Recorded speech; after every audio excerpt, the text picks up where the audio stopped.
Hello there, people, and welcome to Flight Box. My name is Ray. Thank you so much for joining me, and we are switching gears this week. We spent the last couple of weeks talking about Daredevil Born Again, but we're staying on Disney Plus for the next month or so because we are talking about Andor Season 2.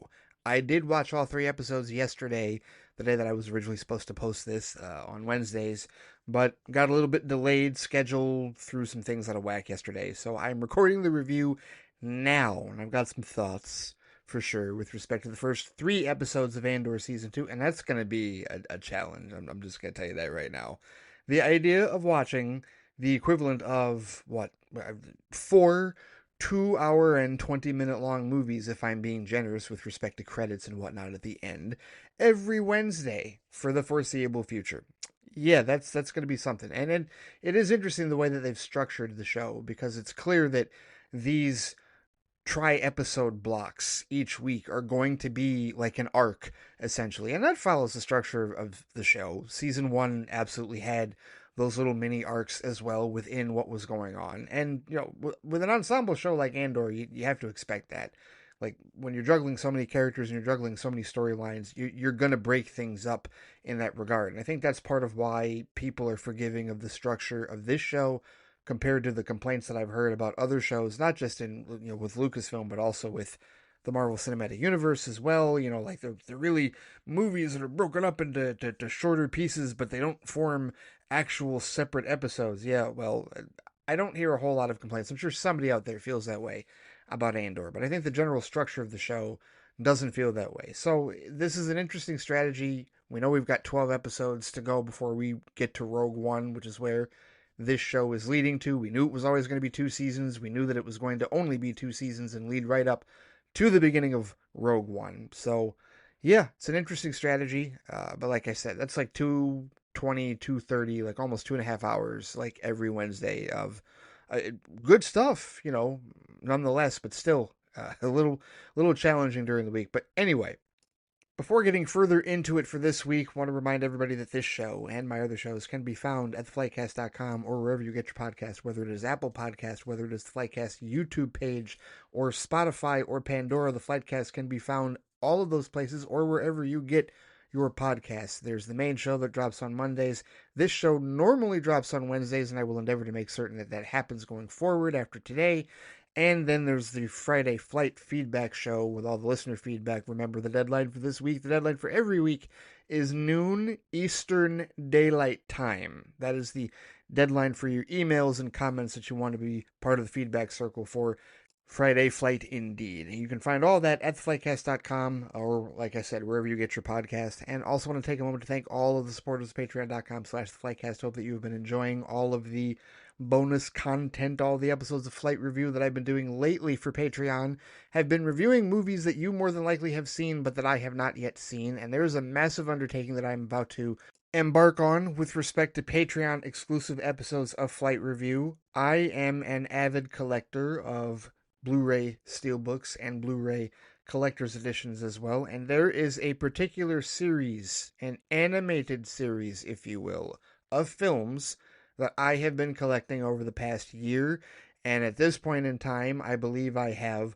all of them, amazingly, and I am going to watch them in release order. I'm not going to reveal precisely what animated franchise this is, but I will tell you that it is international.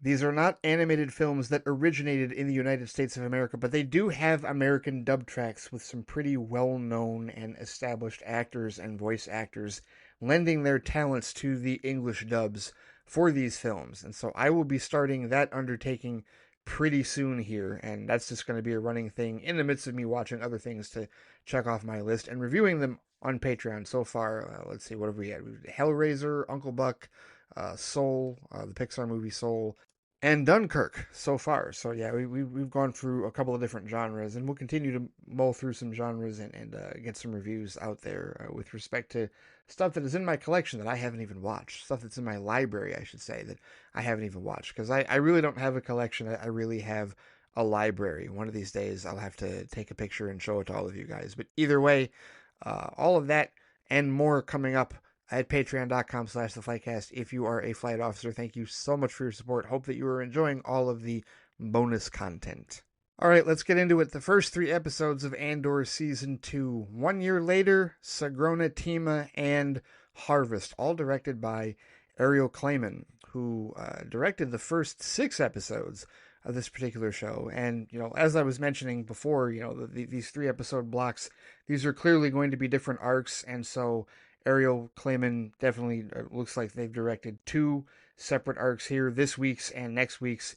Then after that, it will be Giannis Metz for the third arc, and then Alonso Ruiz Palacios directing the final arc, if you will, that will lead us into Rogue One. But as far as this first three episode arc goes, let me start by saying this. I enjoyed it. I did. Because remember, I still live on the island of there is no bad Star Wars. And I mean that. I know people probably think I'm full of shit when I say that, but I 100%, 1000% actually mean that. I like being happy. And that means that as I've gotten older and as I really enjoy being happy as I get older, I look at a franchise like Star Wars and I go, why am I even stressing over this? Why am I even stressing over that? When it comes to the prequel trilogy, when it comes to the sequel trilogy, when it comes to any of these shows, I just want to get enjoyment out of it. And there's nothing that they have put out there so far, Lucasfilm that is. There's nothing that Lucasfilm has put out there that I've just gone like, oh, no, I can't in good conscience. When you come from the school of prove to me that you're bad, you have a wider strike zone and you are a lot more forgiving, and you find the value and the things to enjoy out of something that maybe a whole lot of people don't enjoy. And to be clear, it's not that a whole lot of people don't enjoy the Disney Plus era of Star Wars, but there are certainly things that people around these parts do not enjoy in that regard. And, it's the same gatekeepery fandom bullshit where it's like, this betrays the franchise that I've known my whole life, that I grew up with. Yes, you flippin' entitled children. That is, how you want to feel about it. You're entitled to sit in a corner and shut the F up while the rest of us find happiness in whatever it is that we're watching. But that being said, as much as I did enjoy these first three episodes of Andor Season 2, they were not perfect. Because there is no such thing necessarily as perfection, and it is all subjective. But I still think that I'm probably going to end up being a lot nicer about these first three episodes than a number of other people. I did see one individual that I follow, one Star Wars fan that I follow on Threads, who definitely had a meh reaction to the first three episodes, and I'm better than that. But I had a range of thoughts and a range of emotions among these first three episodes. Because this show being a true ensemble, it's structured, similarly, if you will, to Game of Thrones. It's not quite as densely packed as Game of Thrones is, and the pacing is a lot different. In my opinion, the pacing of Andor is faster. Not like it's blazing fast, but things definitely move along at a brisker pace within the Star Wars universe, and I personally am grateful for that. I enjoy Game of Thrones, but sometimes those episodes get a little long in the tooth with respect to certain things that were happening and certain plot lines that were being developed. But here, for this season 2 of Andor, what have we got? Well, we got a couple of different stories merging together, and I would say that probably the one that I enjoy the most so far is the stuff going on Chandrila with Mon Mothma and her family. But that was also the most confusing one because, thing is, I didn't do a refresher of season 1. So there was a decent amount of that I didn't entirely remember as far as setup, and I was really glad that the beginning of Harvest does give you a saga cell, from the previous season to remind you, oh yeah, this is why her daughter is marrying the son of that other rich guy, and yes, it's the money laundering and all that, right? I just needed a refresher, right? And I got a refresher thanks to Wikipedia, looking at certain, like character names, like, oh, okay, all right, I get this, I get that. But the reason that that's probably my favorite arc so far is because that's the one that is the most complex, and that's the one that right now is the most intriguing to me. Because Andor isn't really a show predicated on action. I mean, there is action, and there's definitely some action that happens within these first three episodes, but it's really about, political intrigue and drama, and, there are definitely some thrilling aspects, some spy aspects, some insurgency aspects with respect to this show. And for me, I'm most intrigued by the idea of Mon Mothma's arc. And yes, part of that is definitely, as I've mentioned before, I have a great appreciation for Genevieve O'Reilly and the redemption that, they've given her character with respect to her being written out, completely eliminated from Revenge of the Sith and the Petition of the 2000 scene, and then, brought back for Rogue One, and now continuing to flesh out the Mon Mothma character throughout this show, and I enjoy that because she is a character that we know very little about when we watch Return of the Jedi, and now to see her fully formed, and the idea of someone from wealth, the idea of someone from power joining the rebellion and trying to do it in this clandestine, sneaky way while maintaining their surface level affairs, right? The whole idea is she's giving this lavish 3-day wedding for her daughter, and it's like, time out for a second. The Chandlerland weddings, like 3 days, and in the middle of this is a wedding hike. It, all of a sudden, in the middle of all the wedding proceedings, they're just like they're walking up a hill, and I'm like, wait, are they hiking? Like, are they don't look like they're necessarily dressed for hike, but they're, and then literally as she's talking to her cousin, she calls it a wedding hike. I'm like, that this is part of how you get married. Y'all hike up a mountain, or wow, it's crazy, and it's old school, I guess, but it's weird because it seems like it's old school. It seems Victorian. It's reminiscent of like some like far out like offshoot of British culture or something. But no, it's a completely different planet, a long time ago in a galaxy far far away. And so they borrow elements and they create this crazy ritual for Chandrillans, right? And the whole dinner thing, and Sagrona Tima, and that whole language and all that, and just all the tension that is there, right? Because Tay Kolma, her money launderer, is like regretting his financial involvement because everybody else seems to be making out, but he isn't. And so he's threatening defection. And then you see Luthen is there, and you're just like, oh, okay. What's he doing? Oh, it's pretty simple what he's going to do. He's going to get this guy killed because he can't risk the rebellion being exposed, or his involvement or anything like that being uncovered. And that totally tracks because he tried to kill Cassian at the end of season 1 and it didn't work out. This might be a little bit different, but this is where the refresher helped me because I didn't remember who that was. I didn't remember that was Cinta. That was who was the romantic interest of Mon's cousin. I didn't realize that was her. That was the new driver for Tay as he was leaving the party. I was like, oh, and so when she gives her that look, I didn't realize. Like at first, I thought, I was like, oh, well, she's clearly an assassin. She's clearly going to take him out. And then later on, I look back in Wikipedia and I'm like, oh, that's why she gave her that look, because that was there's some tension there, and it's not like Vel doesn't know why she's there. Vel absolutely knows why she's there. So it's like, all right, well, there we go, and we'll see exactly how this plays out, and what the fallout is going to be from this particular move. Luthen deciding, yeah, we're gonna take him out. We can't risk this. We can't risk this at all. But to me, that plus all of the guilt, and just all of the mental anguish that Mon is going through right now. And Genevieve O'Reilly plays it so incredibly well so far through these first 3 episodes, and just all of the stress. I mean, that one moment that she shares with her daughter just beforehand, where she admits to her that her mother was drunk at her own wedding, and tells her, hey, you would be very brave right now if you were to go in there and tell them that you didn't want to do this, that this wasn't becoming of you. And her daughter just very coldly stares at her and goes, I wish you were drunk, and just absolutely just brings her to tears. She's just, the weight of this is really coming down on her. And as somebody commented on Threads, they said, we're going to see exactly how painful this downfall is for her. And downfall maybe is the wrong word, because it's not like she's going to lose stature, but she is going to lose her station.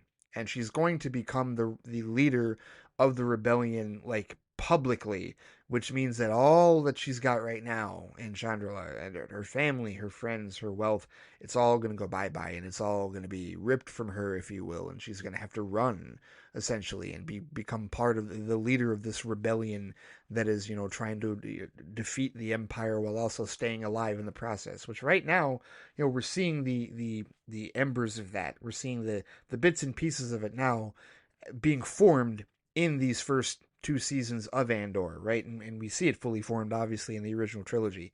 But, it's intriguing just to see exactly how this weighs upon her character, considering her station. And this is, again, just this highlights what I really enjoyed about Rogue One, and why Rogue One is one of my favorite Star Wars movies, is because for years, all of us, I mean, older fans, elder millennials, Gen X, whoever it is, right? Many of us, I think, over the time did wonder, all right, the far reaches of the galaxy, how is this war, how is the empire, how is the impact of this conflict affecting everybody? Because we focused on almost solely the Skywalkers and anyone related to the Skywalkers for the majority of the time. And Rogue One was the first time that we actually saw the impact of the war, boots on the ground perspective in that regard. And Andor absolutely continues that and fleshes that out even further. We are seeing a world, a universe, if you will, a galaxy under siege from these space Nazis, right? We are seeing the impact in several different areas from several different angles, right? And this one with Mon Mothma intrigues me the most because it is from the affluent angle, right? Somebody who is in high society and quite frankly is not hurting by any of what the Empire is doing. They're prospering, they're thriving, they're doing what they're doing and living their lives, living their best lives. But, all it takes is an attack of conscience. All it takes is one of them, like Mon, to, understand what the wrong that is happening in the galaxy and to want to do something about it and risking everything that she has, which is why she, basically just dances herself out of guilt in at the very end of this particular at the very end of the third episode and the juxtaposition of the the techno dance music that they're dancing to at the wedding, and just her trying to drown all of the noise and all of the stress and everything else out, with all of this weighing on her at this point in her life is just, I thought that's a very intriguing character study, and I'm very curious to see, how that progresses throughout the season. So yeah, that right now is my favorite arc out of the ones that we're seeing with respect to this first three episodes. So I tell you what, I'm going to go to the other extreme, and I'm going to go to my least favorite. And I don't like to be negative, obviously. And it's not that I didn't enjoy this particular arc within these three episodes, but I think you might know where I'm going with this because I imagine a number of you may agree with me on it, and maybe you don't. But that whole thing with Cassian being abducted by the morons on that planet just went on for a little long, a little too long. And there was a point where I'm just like, okay, well, what are we doing here? What is the point of this? I mean, first of all, him stealing that Imperial ship was painful. And I mean that literally. It was painful. It was just like, he goes through all that trouble. The one girl defects and helps him, says, I need a 12-minute head start. He gives her the pep talk about, the greater good that she's doing this for, right? He gets in there. He is well placed. He's in the damn ship, and he doesn't know how to fly it. And he just, I mean, everything just goes to hell. He just starts, he throws it into reverse by accident. He sets off the alarms.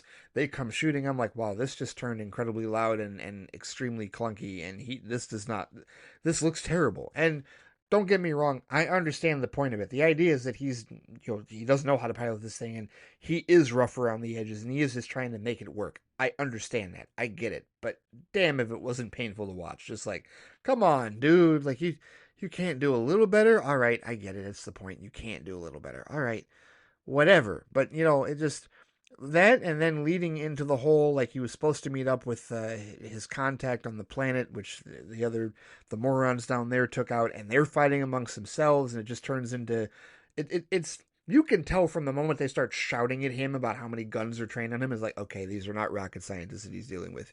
These are stupid people. And boy, are they stupid people on either side. Like, there's no, where is the intelligence? Where is any of the viable strategy from any of these people? No, this is, it's stupid. And it went on for longer than it needed to go. And, I really am not 100% certain, like, what the point of it was, right? Just to show Cassian in a vulnerable state where, like, okay, he got himself into a jam and he's just observing. And, maybe it's this. Maybe it is showcasing how splintered the rebellion still is, because these are people that you find out that Cassian and others have been, like, supplying to help them with their efforts in the rebellion, but they can't get out of their own way, and they're just fighting each other, and that's what it turns. It is mutually assured self-destruction, and Cassian at one point just says, I gotta get the hell out of here, and he does. He finally does escape, but it felt like it took longer than it should have in that regard. But either way, yeah, that was probably my least favorite arc of the first three episodes. Wasn't really digging that necessarily. Now, all of the other stuff with respect to Bix and her group hiding out on that planet. What is it, Mina Rao? And they're undocumented. And the Empire has decided that they're going to commit that inspection. Now there was some real tension there, right? That was a case where it's like, okay, we're whenever anytime Bix shows up, it's like, oh, all right, let's see what goes on with her arc and how she can be safeguarded, right? And obviously Cassian has been there, and they're waiting for him to return because his mission, went south, or at least he's been out of contact. He hasn't been able to talk to anybody. And this is also reflected in the Chandrillin plot because Luthen and his second in command, if you will, like they can't contact him either, and they can't do it at the wedding. So she's got to go back to the art gallery to try and contact him. I think it's Clea. I think Clea is her name, if I'm not mistaken. Yeah. But at any rate, so all the stuff going on Mina Rao, like that's, a lot of that kind of reminded me, some of it actually reminded me of like Lothal from Rebels, at least as far as like the fields and like the planet and the agricultural stuff itself.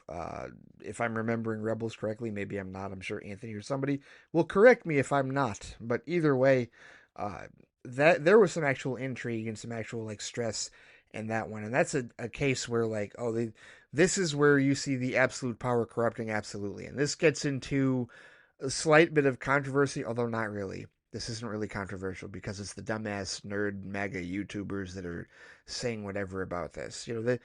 The direct indication of Imperial officers sexually assaulting like others, citizens, at their beck and call, right? Because clearly Bix has, like she's had a nightmare that an Imperial officer was dragging her out of bed, against her will, and then, this other Imperial officer clearly has a thing for her and is like flirting with her, but he's being very forceful, extremely aggressive. When he comes back the second time, gets very aggressive, and I mean, it does forcibly try to sexually assault her, and it turns into a very violent fight where dude gets his ass kicked as he deserves, right, in this regard. But there was some. I call it minor controversy because it's really a non-starter at this point. Like anybody that is making any type of comment like that doesn't belong in Star Wars or this wouldn't be allowed. Okay, they're space Nazis. Okay, the Empire are space Nazis, and if we understand the allegory about them being space Nazis, then we realize that just like real Nazis, they're capable of whatever shit, like that, whatever heinous, disgusting shit like that. Of course.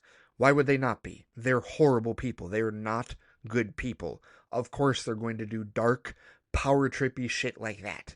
And thankfully, it didn't go graphic, and I don't think they'll ever do that. No, certainly not. But just the direct indication that that does happen, and I don't believe that is something that we have seen necessarily indicated before, at least not from the Empire. I think you could definitely infer some potential things with respect to, the Hutts, Jabba in particular, with his slave girls, the fact that he even had slave girls. But either way, like, the whole point, like, there's allegories within all of Star Wars that are supposed to reflect real life, and that is a very dark part of the reality for many women and for many survivors of sexual assault. And they put it in this show because that's part of the boots on the ground, the working class being affected by the impact of this war, by the impact of the Empire's totalitarian regime. That's real shit. Seriously, like that is something that survivors have to go through, right? And maybe you can be critical of how it was portrayed, but I don't think we can be critical of the fact that it was in the show. Like, it's, so what? Like, that is what space Nazis are going to do, and there are no arguments to spin that a different way as far as I'm concerned. So yeah, that didn't. I mean, it was disturbing. The scene itself was disturbing, but the idea that they would include it in the show is not disturbing to me. It's raw, it's real, and it's awful, absolutely awful. But the Empire is awful. That is literally the point with respect to this. And so in the midst of this, that's when Cassian shows up with the big rescue. And not everybody makes it out. It's only him, Bix, and the other kid that get out, and now they're just floating off in space, if you will, in this experimental TIE fighter, and that's where we really leave off for this first 3 episode mini arc, if you will. What's next for them and where are they headed, right? Which is no different again than what we saw with the arcs in the first season of Andor. So that kind of wraps up where they're at this point. As far as other stuff going on, we got a couple of Empire arcs. We knew that we were going to see Krennic. I mean, it made absolute sense for Ben Mendelsohn to return as Krennic. I mean, we already knew that, but it just this is preceding Rogue One, so we're going to see him beforehand. And I didn't know what his little meeting was going to be about, all the secrecy, and like if your senior officer isn't here, then they don't have clearance. It's like, okay, this has got to be Death Star related, and I'm pretty sure it is, but it's this whole idea that they're gonna mine the shit out of this planet, this what's it, Golson, that has like this mineral that they need for completely like autonomous energy purposes, which I'm sure that's got to be part of the like powering the super laser and getting the power source for the armored battle station, getting that going, right? Because this is still a secret. It's still a secret plan. We know the damn thing's built because we saw Cassian at a prison where they were putting together parts, like going towards the assembly of this thing, and we saw it being assembled towards the end of the show. But yeah, so now it's all right, we're going to pillage and plunder the resources of this world, and we're going to do it in a way that we're going to politically and physically destroy their civilization in order for us to rule it with an iron fist and get everything that we want. And of course he gets Dedra to be in charge of it, or he wants her in charge of it because he knows that she has a better idea than any of the other ones there, and she's not really like big on the idea of doing, because that's not really what she wants to do. She doesn't want to be in charge of an operation like that. She's more about like hunting down insurgents and fighting the rebellion and seeking out traitors and whatnot, not necessarily suppressing a whole people for the sake of imperial mining efforts and whatnot. But it's, what is his name, the other guy that she was working for, Partagas, that's right, Major Partagas. Like, he's the one that basically, says, hey, this is a gift, you should take it, right? This is, after the whole Ferric situation, this is what you want to be doing. And I think she reluctantly accepts it, right? And so that we have that intrigue going on. And I did like the little Gorman commercial that they were showing initially, where they were the silk spiders, and it was part of the whole ad campaign. I like little touches like that make this feel like more of a real world allegory, because I think the only other time we saw something like that was in Solo, where we saw the ad for people to join the Imperial Navy, the Imperial Empire, and fight and serve and all that, right? We don't see a whole lot of that, and there isn't like a whole lot of like television that is watched in the Star Wars universe. So I think it is cool when we see little things like that to show that, yeah, no, there's definitely like some parallels, right? And even the guys are talking about propaganda and how they're going to wage a propaganda war against the Gormans and how they're going to orchestrate this and execute that, right? Like that, those types of real world discussions and those types of real world like misinformation and disinformation definitely happens in the Star Wars universe. I like that. I really do like that. But then, of course, we get into the very personal plot line with respect to Dedra and Cyril, because they're together, of course. They have a place, it seems, right? And his mother's coming over for dinner, and he's got that tortured relationship with her, of course. And she basically, Dedra, puts his mother in her place and is like, I'm not playing this game. I will make certain that he sees you this many times a month, but you will not. You will be very mindful of what you say before you say it to him. And like she's sticking up for him, but she's being the authoritarian in this regard. Basically, because he's like curled up on the bed, like he's just like not having any of this, and all of his mother's like little snipes and kind of backhanded attacks at dinner are not sitting well with him, and so Dedra sticks up for him and is just like, yeah, no, you're gonna stop this shit right now. And that part was kind of sitcom-y in that regard, where it was like, all right, well, this is the Empire's more heavy-handed version of like situational comedy when guess who's coming to dinner in that regard. So that I thought was a little amusing. Just that's some more character stuff, and I'm sure plenty of people were like, we didn't need that. That was extraneous. But whatever, it is what it is. You knew Cyril wasn't gone. You knew Dedra wasn't gone. So like it's there. Like they're both there in terms of that relationship. So yeah. To start off these first three episodes, I mean, it's setting the table. Obviously, we see where everyone is going. So the big things that we know for certain going forward, coming out of this first mini arc, is we know Cassian and Bix and their other buddy are aboard that experimental TIE fighter. And where are they going to go next, right? Because they still haven't made contact with Luthen and the rest of the rebellion in terms of like the mission to steal that in the first place.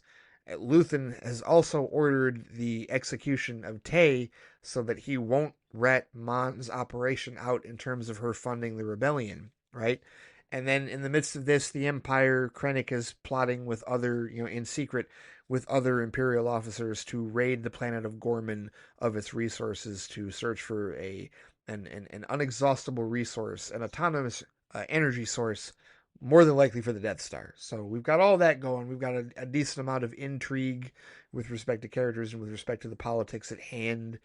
So the table is set. I mean, seriously, this was a table setter for the first 3 episodes, for this first 3-episode arc of Andor Season 2. This sets the ground for what else is going to come of it. We know what the principal ideas, what the principal events are happening here for this season. And of course, all this, as they've indicated, a year after the events of Andor Season 1. So it's been some time, and things are continuing to progress, and it will be interesting to see how things unravel and how the rebellion continues to build itself, if you will. And maybe in another arc we'll find out, more about the Maya Pei insurgents, because they're not all dead. I mean, they were totally like killing each other as Cassian escaped, but yeah, they're not all dead. They're still on that planet. So maybe they'll pop up again at some point down the road, and we'll be like, oh, okay, now I see, why they were so important in that first episode or two in that regard. But overall, solid start. I again,